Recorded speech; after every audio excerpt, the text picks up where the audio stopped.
Government சைட்லேருந்து ஒரு நல்ல ஒரு ஹெல்ப் கிடைச்சதும் ஒரு நல்ல ஒரு ஆறுதல் கிடைச்சது. இனிமே நமக்கு பிரச்சனை இல்ல. நல்லா சேஃபா போலாம். ஏன்னு சொன்னாக்கா, இந்த விஷயம் எல்லாமே வந்து நான் வீட்ல சொல்லல. நடந்தப்போ உடனே சொல்லல. வீட்ல வந்து நியூஸ்ல பார்த்துட்டு ரொம்ப பயந்துட்டாங்க. "என்ன ஆச்சு?" அப்படின்னு அப்புறம் நாம உண்மைய சொல்லி ஆகணுன்றதுக்காக அங்க தான் இருந்தோம் அப்படின்னு சொன்னோனே, ரொம்ப அதுக்கப்புறம் பீதி ஆயிட்டாங்க. "நீங்க சீக்கிரம் வந்துருங்க" அப்படின்னு சொன்னோனே, "இல்ல சீக்கிரம்லாம் வர முடியாது. இப்ப எல்லாமே வந்து ரிட்டர்ன் ஆயிட்டு இருக்காங்க.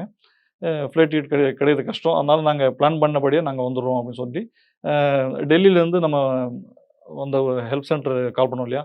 அவங்க கால் பண்ணி எங்களுடைய ஒவ்வொரு மணி நேரத்துக்கும் ஃபோன் பண்ணி, "எங்க இருக்கீங்க? கிளம்பிட்டீங்களா? எங்க வந்து சேர்ந்துட்டீங்களா? ஏர்போர்ட் வந்து சேர்ந்துட்டீங்களா?"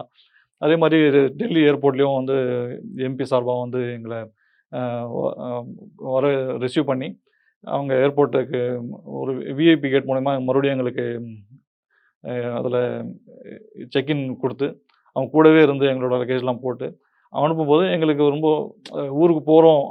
நிம்மதியா போய் இன்னொரு ஆண்டவன் இன்னொரு டைம் குடுத்துருக்கான் நமக்கு. போய் இன்னும் மக்கள பார்க்கறதுக்காக. அப்படின்ற ஒரு எண்ணம் இருந்தது. ஆமா, நிம்மதி இருந்தது.